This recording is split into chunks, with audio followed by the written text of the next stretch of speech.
سماج کے اندر سب سے بڑا جو بگاڑ ہے وہ ہے عقیدے کا بگاڑ. جس سماج میں شرک ہو رہا ہو، جس سماج میں اللہ کو چھوڑ کر کسی اور سے مرادیں مانگی جا رہی ہوں، وہ سماج کبھی نہیں سدھر سکتا. دنیا میں کبھی امن اور چین آ ہی نہیں سکتا جب تک اللہ کی زمین پر اللہ کو چھوڑ کر کے غیر اللہ کی عبادت کی جائے.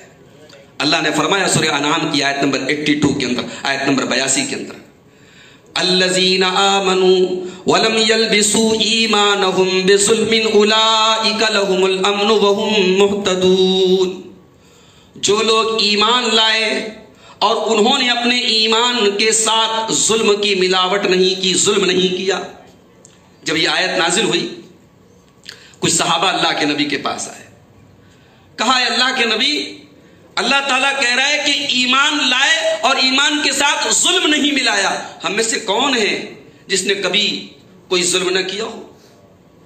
لاکھ کوشش کے باوجود کبھی کبھی ایسا تو ہو سکتا ہے کہ ہماری ذات کے ذریعے کسی کی حق تلفی ہو گئی ہو.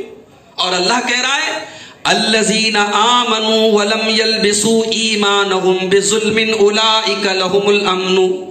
جو لوگ ایمان لائے اور ایمان کو انہوں نے ظلم کے ساتھ نہیں ملایا، انہیں کو امن ملے گا، انہیں کو چین ملے گا، انہیں کو شانتی ملے گی دنیا کے اندر بھی اور آخرت کے اندر بھی.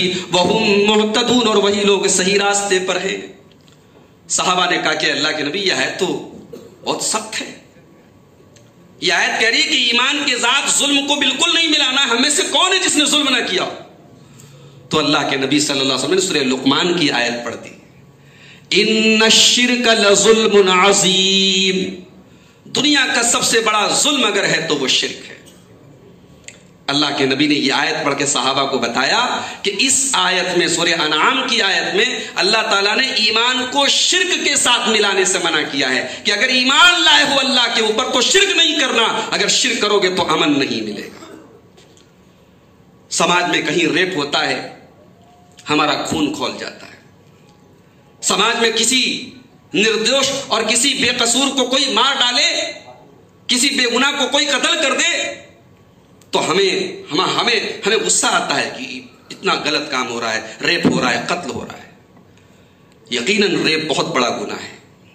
یقیناً کسی نردوش کا قتل ہونا اور اس کی ہتیا ہونا بہت بڑا گناہ ہے. مگر دنیا کا سب سے بڑا گناہ وہ ریپ نہیں ہے. دنیا کا سب سے بڑا گناہ قتل نہیں ہے. دنیا کا سب سے بڑا گناہ یہ ہے کہ عبادت جو اللہ کا حق ہے وہ کسی اور کو دے دیا جائے، شرک کیا جائے اللہ کے ساتھ. اور جس دھرتی پر، جس سماج میں، جس سوسائٹی میں شرک ہو رہا ہو، وہ سوسائٹی چاہے دنیا کی ترقی یافتہ سوسائٹی بن جائے، دنیا کی نظر میں ایڈوانس سوسائٹی بن جائے، شریعت کی نظر میں، اللہ کی نظر میں، رسول کی نظر میں، وہ سوسائٹی اور سماج کبھی کامیاب نہیں ہو سکتا. سماج کی اصلاح شرک کو ختم کیے بغیر نہیں ہو سکتی. اسی لیے اللہ تعالیٰ سورہ نور کی آیت نمبر 55 کے اندر فرماتا ہے وعد اللہ الذین آمنوا منکم وعملوا الصالحات لیستخلفنہم فی الارض کما استخلف الذین من قبلہم. اے ایمان والو، اللہ کا تم سے وعدہ ہے، اللہ تم کو زمین میں طاقت عطا فرمائے گا، زمین میں اقتدار عطا فرمائے گا. وَلَيُمَكِّنَنَّ لَهُمْ دِينَهُمُ الَّذِي ارْتَضَىٰ لَهُمْ. اللہ تعالیٰ دنیا میں تمہارے دین کو غالب بھی کر دے گا. وَلَيُبَدِّلَنَّهُمْ مِن بَعْدِ خَوْفِهِمْ أَمْنًا. اللہ تعالیٰ تم کو دنیا میں امن و شانتی بھی عطا فرمائے گا. شرط کیا ہے؟ کنڈیشن کیا ہے؟ يَعْبُدُونَنِي لَا يُشْرِكُونَ بِي شَيْئًا. تم صرف اپنے خالق کی، اپنے مالک کی عبادت کرو اور اس کے ساتھ شرک مت کرو. شرک نہیں کرنا ہے. جب تک سماج سے شرک نہیں ختم ہوگا سماج کی اصلاح نہیں ہو سکتی. میرے بھائیو، آج افسوس کی بات ہے کہ دنیا میں آج کروڑوں اور اربوں لوگ ایسے ہیں جو توحید سے دور ہیں، جو شرک پر ہیں.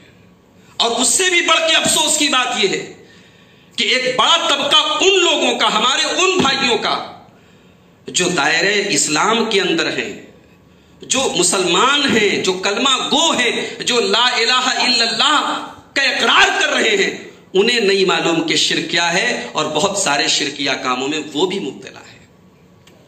ہمارے نبی صلی اللہ علیہ وآلہ وسلم نے اپنی زندگی کے آخری اوقات میں، اپنی وفات سے چند منٹ پہلے، اپنی امت کو جن چند اہم باتوں کی نصیحت کی تھی، اس میں سے ایک یہ بھی تھا کہ قبر پرستی مت کرنا. شرک سے روکا آپ نے، قبر پرستی سے روکا آپ نے۔ اما عائشہ رضی اللہ تعالیٰ عنہ کہتی ہیں پیارے نبی صلی اللہ علیہ وسلم بے چین ہیں، بے قرار ہیں، کبھی چادر اوڑھ لیتے ہیں، کبھی پھینک دیتے ہیں۔ اس بے قراری کے عالم میں اللہ کے نبی نے فرمایا تھا لعن اللہ الیہود والنصارى اتخذوا قبور انبیائہم مساجد، اللہ کی لعنت ہو یہود و نصارہ کے اوپر، انہوں نے اپنے نبیوں کی قبروں پر سجدہ کرنا شروع کر دیا۔ قبر پرستی اور شرک وہ خطرناک گناہ ہے، اور اس امت کو اللہ کے پیارے نبی نے اس گناہ سے روکنا اتنا ضروری سمجھا کہ بیمار ہیں آپ، بے چین ہیں آپ، اپنے بستر پر کرا رہے ہیں آپ، لیکن پیارے نبی صلی اللہ علیہ وسلم نے اس نازک اور اس سینسیٹیو سچویشن میں بھی، اس کریٹیکل سچویشن میں بھی آپ نے اپنی امت کو شرک سے اور قبر پرستی سے روکا ہے۔ آج افسوس کی بات ہے امت کا ایک بڑا طبقہ شرک میں لت پت ہے میرے پیارے ساتھی۔ تو یہ بات یاد رکھیں، شرک کو ختم کرنا ہے، شرک کو ختم کرنا ہے سماج سے۔ شرک جب تک ختم نہیں ہوگا سماج کی اصلاح نہیں ہو سکتی۔ نمبر